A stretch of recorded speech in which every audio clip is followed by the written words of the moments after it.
नमस्कार दोस्तों, आपका स्वागत है हमारे चैनल पर। आइए आज हम लोग प्रैक्टिस सेट करने जा रहे हैं मैथ का अगला प्रैक्टिस सेट। जैसा आप जान के कि इसके पहले हम लोग 31 प्रैक्टिस सेट कर चुके हैं। आज प्रैक्टिस सेट नंबर हम लोग का 32 रहेगा।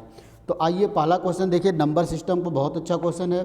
दिया है कि भाग देने के एक प्रश्न में भाज इतना है और शेषफल क्रमशः इतना इतना इतना बचता है, तो भाजक का मान क्या होगा।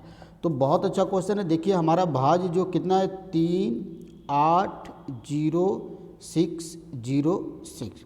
अब इसमें किसी भाजक से हम लोग भाग दे रहे हैं, तो जो शेषफल हम लोग का मतलब जो क्रमागत शेषफल बच रहा है 434, 125 और 200 413। तो पहली बार जब भाग देंगे आप, तो यहाँ पर आपका शेष बच रहा है 434। तो इसका मतलब यहाँ पर क्या आना चाहिए, तो इसमें से इसको घटाएंगे तो यहाँ बचेगा 2। 10 में से 3 गया, कितना बचेगा 7 बचेगा। और यहाँ पर 7 में से 3 गया, 3 बचेगा। और यहाँ पर 3 बचेगा। इसका मतलब यहाँ पर अगर डी जो भाजक उससे भाग मान लीजिए हम लोग p बार देते हैं, तो उसका गुणा डी में करने पर 3372 आना चाहिए था। 3372। इसका मतलब जो डी होगा वो 3372, मतलब डी का कोई मल्टीपल ही 3372 होगा। अब देखिए अगला, अब जीरो आएगा। अब अगले स्टेप में जो रिमाइंडर बच रहा है वो 125 बच रहा है। तो 125 रिमाइंडर कब बचेगा, यहाँ पर क्या होना चाहिए, इसको इसमें से घटा दें। तो 10 में से 5 गया 5, और यहाँ पर 3 में से 2 गया 1, और यहाँ पर 2, और यहाँ पर 4। इसका मतलब 4125, यहाँ पर 4115 होगा। मतलब मान लीजिए क्यू बार भाग गया होगा तो 4115 डी में गुणा करने के बाद 4215 आया होगा। अब ये शेष बच गया। अब फिर 6 आ जाएगा और लास्ट में रिमाइंडर बच रहा है 413। तो 413 रिमाइंडर कैसे बचेगा, यहाँ पर क्या होना चाहिए, तो इसमें 6 में से 3 गया 3, और यहाँ पर हम घटाएंगे तो बचेगा 4, और यहाँ बच जाएगा 843। इसका मतलब मान लीजिए भाग आर बार चला गया होगा, तो आर का गुणा करेंगे तो कितना आएगा 843। तो आप देख रहे हैं जो डी होगा वो एक बार डी में किसी नंबर से गुणा करने में 3372 आना चाहिए, 4115 4215 आना चाहिए, और 843। इसका मतलब जो डी की वैल्यू होगा वो 843, 4215 और 3372 का ही एचसीएफ होगा। जो डी के वैल्यू होगा वो इन तीनों नंबर का एचसीएफ होगा, और इसका एचसीएफ आप निकालेंगे तो वो आएगा 843। तो इसका मतलब इसका आंसर भी क्या होगा 843, मतलब ऑप्शन बी बिल्कुल सही आंसर होगा। तो बहुत ही अच्छा क्वेश्चन है। आइए अगला क्वेश्चन देखते हैं दोस्तों, क्वेश्चन नंबर 2। आइए देखा जाए अगला क्वेश्चन। दिया है कि वह सबसे बड़ी प्राकृतिक संख्या क्या है जिससे 3 क्रमागत सम प्राकृतिक संख्याओं का गुणनफल हमेशा विभाजित होगा। तो इसका करने का सबसे अच्छा तरीका है कि कोई भी 3 क्रमागत सम संख्या आप ले लीजिए। जैसे मान लीजिए पहली सम संख्या 2, फिर अगली 4 और अगली 6, तो तीनों का गुणा कर दिया जाए। तो 6 चौके 24 दूना के 48। तो इसका मतलब 48 से पूरी संख्या विभाजित होगा। अब कोई भी आप क्रमागत संख्या लेंगे लगातार 3, तो वो 48 का मल्टीपल ही आएगा, चाहे कोई भी नंबर हो। तो आंसर क्या हो जाएगा 48 होगा।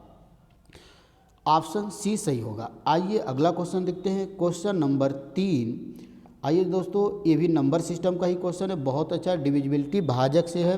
दिया कि भाग के एक प्रश्न में भाजक भागफल से 12 गुना है और शेषफल से 5 गुना है। यदि शेषफल 48 है तो भाज्य का मान क्या होगा।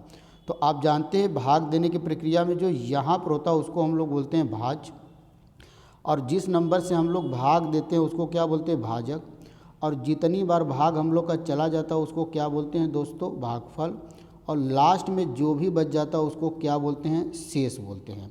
तो यहाँ पर शेष दे दिया 48। तो इस तरह के क्वेश्चन में सबसे पहला काम है कि जो वैल्यू दिया उसको लिख लेंगे। शेष दिया 48। अब बोला है कि भाजक शेषफल का 5 गुना है, तो इसका मतलब भाजक जो होगा 48 गुणे 5। अब फिर एक लाइन और दिया है पहले कि भाजक भागफल से 12 गुना है। तो भाजक अगर भागफल से 12 गुना है तो जो भागफल होगा इसका 1/12 होगा, मतलब कि 48 गुणे 5/12। तो 12 चौके 48 कितना आ जाएगा 20 आ जाएगा। अब आपको भाजक भी पता चल गया, भाज भी पता चल गया, शेष भी पता चल गया। तो आप जानते हैं कि भाज्य बराबर हम लोग जानते हैं क्या होता है, भाजक गुणे भागफल प्लस शेष। इसका मतलब कि 48 गुणे 5 गुणे 20 प्लस 48।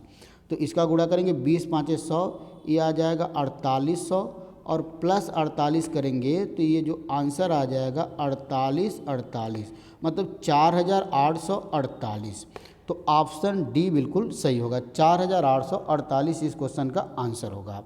आइए दोस्तों अगला क्वेश्चन देखते हैं, क्वेश्चन नंबर 4। आइए देखते हैं। आइए दोस्तों क्वेश्चन नंबर 4 बहुत ही अच्छा क्वेश्चन दिया है कि निम्नलिखित में 3 अंकों की सबसे बड़ी अभाज्य संख्या। तो आप इसको याद कर लीजिए 997। आप देख रहे हैं कि जो और ऑप्शन है किसी न किसी से कट जाएगा, एक ऑप्शन डी यहाँ पर और होगा, वो नहीं दिया हुआ है। तो 3 अंकों की जो सबसे बड़ी अभाज्य संख्या होगी वो क्या हो जाएगी, 997 ऑप्शन में से। तो ऑप्शन ए हम लोग का बिल्कुल करेक्ट आंसर हो जाएगा। आइए अगला क्वेश्चन देखते हैं, क्वेश्चन नंबर 5। क्वेश्चन नंबर 5 दोस्तों बहुत ही अच्छा क्वेश्चन दिया हुआ है। क्या दिया है कि दिया है किसी संख्या को 7 से गुणा करने पर उत्तर में केवल 5 आता है, 5 के अंक होते हैं, तो उस न्यूनतम संख्या का मान क्या होगा। इसका मतलब कोई नंबर अगर n है उसमें केवल हम लोग 7 से गुणा कर रहे हैं, तो जो हम लोग का आंसर आ रहा है उसके सभी अंक 5 आ रहे हैं ऐसे। अब 5 कितनी बार आया ये हमको नहीं पता है, तो इसका मतलब यहाँ से जो n की वैल्यू आएगा वो मान लीजिए 5 5 5 और नीचे किससे कर देंगे, 7 से भाग देंगे। इसका मतलब ये 555 भी हो सकता है, 5555 भी हो सकता है, कुछ भी हो सकता है। तो इसको पता करने के लिए कि क्या होगा, मतलब हम लोग इस नंबर में 7 से भाग देंगे, जितनी बार में पूरा पूरा कट जाएगा वही हमारा आंसर होगा। तो हम लोग क्या करेंगे, यहाँ पर हम 5 लिख लेते हैं, 5 एक बार, 2 बार, 3 बार, 4 बार। अब हम 7 से भाग देते हैं, तो पहले 7 से भाग देंगे, 7 बार जाएगा, 7 सत्ते 49, फिर 15 में से 9 गया 6, फिर 5 आ जाएगा। अब 7 9 63, यहाँ पर बचेगा 2, फिर एक 5 नीचे आएगा, 3 बार भाग जाएगा, 7 त्रिके 21, फिर 4 बचेगा, 7 त्रिके 4, फिर 5 आ जाएगा। अब कितने बार भाग जाएगा, 6 बार, 6 सत्ते 42। तो यहाँ पर दे लेते कि 42 45 में से 42 जाएगा, कितना बचेगा 3, और एक बार 5 और नीचे आ जाता तो 7 5 35। इसका मतलब कि वो नंबर 7000 कितना, वो 89,365। मतलब ऑप्शन ए बिल्कुल सही है, क्योंकि इतनी बार भाग देने पर इतना आ रहा है, मतलब 5 5 में हम लोग जब 7 से भाग दे रहे तो इतनी बार भाग जा रहा है। इसका मतलब इसमें जब हम लोग गुणा करेंगे 5 से तो वो जो नंबर मिलेगा उसके सारे अंक 5 होंगे। तो ऑप्शन हम लोग का ए बिल्कुल सही आंसर होगा। आइए अगला क्वेश्चन देखते हैं, क्वेश्चन नंबर 6। आइए दोस्तों क्वेश्चन नंबर 6 देखिए क्या दिया है कि निम्न में से 4 अंकों की सबसे छोटी संख्या जो 71 से विभाजित हो। तो आप जानते हैं 4 अंकों की सबसे छोटी संख्या क्या होती है, 1000। इसको सबसे पहले 71 से हम लोग भाग दे देंगे। तो 71 से भाग देंगे तो पहले तो एक बार भाग जाएगा, तो यहाँ 71 बचेगा, 10 में से 9 और यहाँ पर 2 बचेगा और यहाँ पर 0। अब 7 चौके 28, 4 बार जाएगा, 4 बार भाग जाएगा, 4 एकम 4, 4 सत्ते 28। तो रिमाइंडर बच गया 6। तो अब रिमाइंडर जब 6 बच गया तो इसका मतलब या तो इस नंबर में से हम लोग 6 माइनस कर दें, या तो इस नंबर में से रिमाइंडर 6 बच गया, बोला कि 71 से विभाजित होना चाहिए। 71 से विभाजित होने का मतलब रिमाइंडर हमारा क्या बचना चाहिए, 0। तो अगर इसमें से 6 हम लोग घटा देंगे तो नंबर तो मिल जाएगा, लेकिन 6 घटाने के बाद वो नंबर 3 अंकों की बन जाएगी। या तो यहाँ पर किसी तरह 71 कर लिया जाए, तो 71 में से 6 घटेगा तो कितना बचेगा, 11 में 6 गया 5 और यहाँ बचेगा 65। इसका मतलब इसमें हमको 65 जोड़ना पड़ेगा, तो जो हमारा आंसर होगा 1065 आंसर हो जाएगा। कोई ऑप्शन नहीं है, इसको बना लेते हैं ऑप्शन बी को, 1065 बिल्कुल करेक्ट आंसर होगा। आइए अगला क्वेश्चन देखते हैं, क्वेश्चन नंबर 7। आइए दोस्तों क्वेश्चन नंबर 7 ही बहुत अच्छा क्वेश्चन है नंबर सिस्टम का। दिया कि 100 तक की कितनी संख्याएं 7 से विभाजित होगी। जब भी इसका मतलब इनके पूछने का मतलब 1 से 100 तक की जब हम लोग गिनती लिखेंगे तो उसमें ऐसे कितने नंबर होंगे जो 7 से पूरी तरह विभाजित होंगे। तो इस तरह का क्वेश्चन जब भी पूछा आपको कुछ नहीं करना है, 100 में सीधे आपको 7 से भाग देना है। तो 7 एकम 7, 3 बच गया 0 और 4 बार भाग जाएगा, 7 चौके 28। तो जो भागफल आता है वही हमारा आंसर हो जाएगा। इसका मतलब कि 14 नंबर ऐसे होंगे जो 7 से पूरी तरह कट जाएंगे 100 तक की गिनती में। तो ऑप्शन इसका कितना हो जाएगा 14, मतलब ऑप्शन ए सही है। आइए अगला क्वेश्चन देखते हैं, क्वेश्चन नंबर 8। फिर उसी तरह का एक क्वेश्चन और है, दिया कि 500 तक की गिनती में कितनी संख्या जो 23 से विभाजित होंगी। तो आपको अभी अभी तरीका में बताया कि इस तरह जब भी क्वेश्चन देगा सीधे आपको 500 में 23 से भाग देना है। तो 2 बार जाएगा तो 23 दूना के 46, यहाँ 4 बचेगा 0, 1 बार भाग जाएगा 23 एकम 23। तो जो रिमाइंडर बच रहा है उससे हमको कोई मतलब नहीं, जो भागफल होगा वही हमारा आंसर होगा। मतलब 21 नंबर, मतलब 1 से 500 तक की गिनती में ऐसे 21 नंबर होंगे जो 23 से पूरी तरह कट रहे हैं। तो ऑप्शन सी बिल्कुल सही हो जाएगा। आइए नेक्स्ट क्वेश्चन देखते हैं। अगला क्वेश्चन फिर इसी तरह का क्वेश्चन दिया है कि 200 तक की गिनती में ऐसी कितनी संख्या जो 2 और 3 से विभाजित हो। अब देखिए दोस्तों, 2 और 3 जब भी बोल देगा कि 2 और 3 मतलब किसी भी 2 नंबर से, तो सबसे पहले आप इन दोनों नंबर का निकाल दिए एलसीएम 6।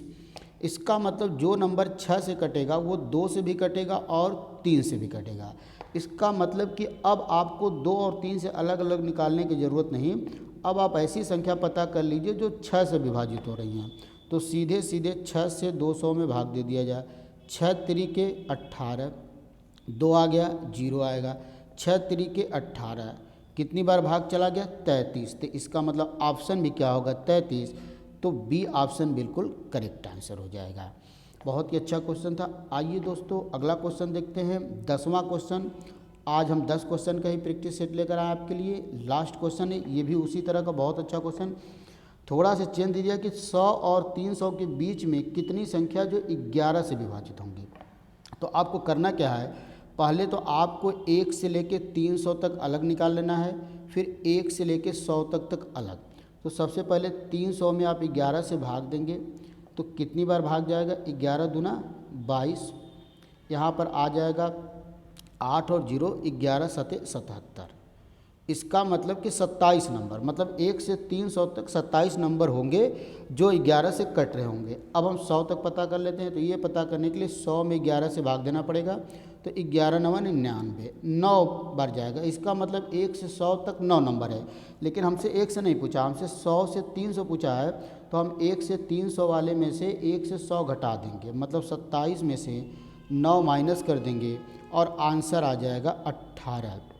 18 का मतलब ऑप्शन डी। तो दोस्तों ये हम लोग का 10 क्वेश्चन का प्रैक्टिस सेट रहा। उम्मीद है कि आपको पसंद आया होगा। तो इसको आप बहुत अच्छी तरीके से प्रैक्टिस करिए। फिर अगला प्रैक्टिस सेट के लिए आते हैं, तब तक के लिए नमस्कार, धन्यवाद।